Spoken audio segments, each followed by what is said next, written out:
to know for September 5th, coming to you from Meadow Mill. I'm Amanda, and this is Alan. You can join us here every Tuesday at 12:30 p.m. for your weekly news roundup and a discussion of current events. Please feel free to comment and ask us questions in the field below. Alan, we've got a pretty good mix of bad news and good news today, I think. Of course, at the top of most of our minds is weather-related news and that nasty Mother Nature. Right. Well, we have some updates from Hurricane Harvey. The founder of Dell Technologies has pledged up to $36 million to rebuild Texas following the devastation caused by Harvey. Michael Dell announced a donation on September 1st to the Rebuild Texas Fund, established by the Michael and Susan Dell Foundation. Dell, who is indeed Jewish, grew up in Houston in a neighborhood that was hard hit by the tropical storm. This disaster is personal to everyone who has roots in Texas, he said.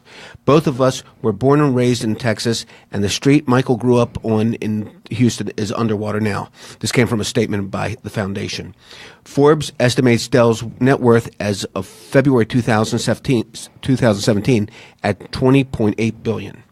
Dell's ancestors anglicized the family's original name, Thal, when they immigrated to the United States. So we actually finally found a celebrity you did not know was Jewish. I did not know he was Jewish. We finally found one. We stumped Alan. Yes. Sadly, the Hurricane Harvey death toll has risen to at least 60 individuals.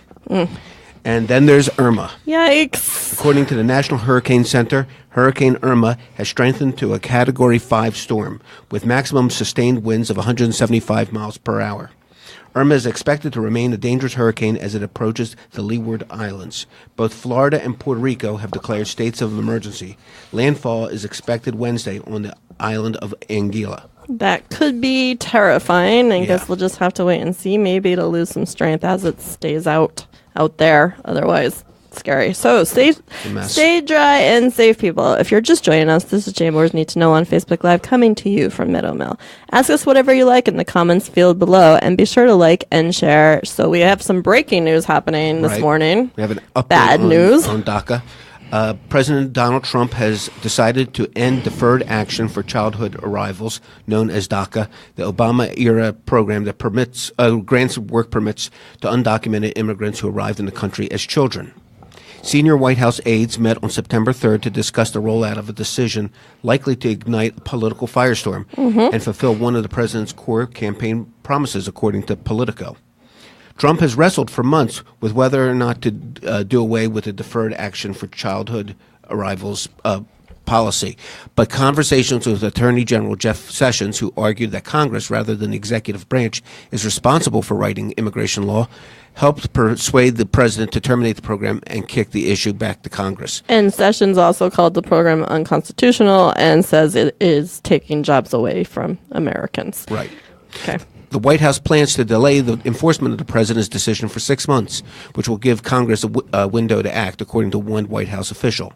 But a senior White House aide said that Chief of Staff John Kelly, who has been running the West Wing policy process on the issue, quote, thinks Congress should have gotten his act together a lot longer ago. And it is important to note that most of these children, the Dreamers, arrived when they were about 6 years old. So this is their country and this is all they know. And if they were to be deported to other lands, they would be in unfamiliar territory. That's not their home. This is their home. Speaking of Congress, Congress is back in session after a short break and has a long list of must-dos. According to CNN, here are 10 of the biggest issues that Congress needs to address.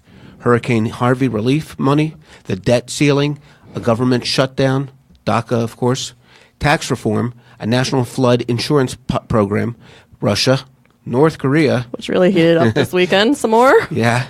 The Affordable Care Act repeal and the Federal Aviation Administration reauthorization. So they're going to be a bit busy for a while. Busy, and guys and gals. And hopefully they will get some legislation passed in the right direction. Here's another unfortunate event. Soccer hooligans. The coach and players on Germany's men's national soccer team condemned fans who traveled to the World Cup qualifier for shouting Nazi-era chants. Fans chanted Sieg Heil on September 1st, of all days, during a World Cup qualifier in Prague when the German team beat the Czech Republic 2-1. The fans also whistled and chanted during a moment of silence for 2 Czech officials who died. I'm full of anger and I'm very ashamed very shaken to see that some so-called fans use football for their deplorable demonstrations, said German team manager Joachim Low. They bring shame on our country.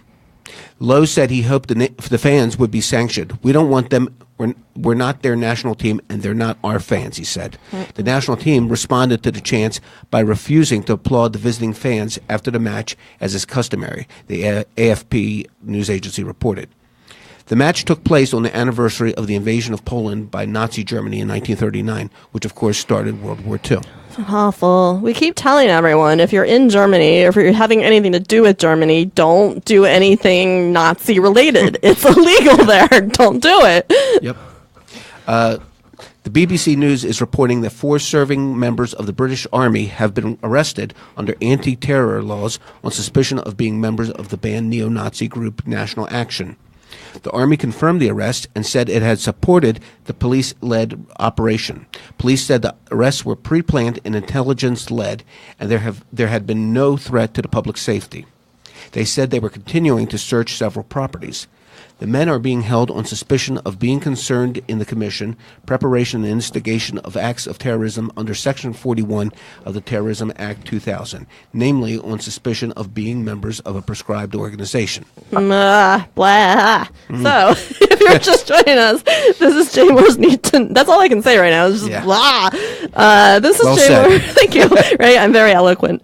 This is Jay Moore's Need to Know on Facebook Live, coming to you from Meadow Mill. You can join us here every Tuesday at 12:30. Follow us at hashtag JMoreNeedToKnow and see more news at jmoreliving.com.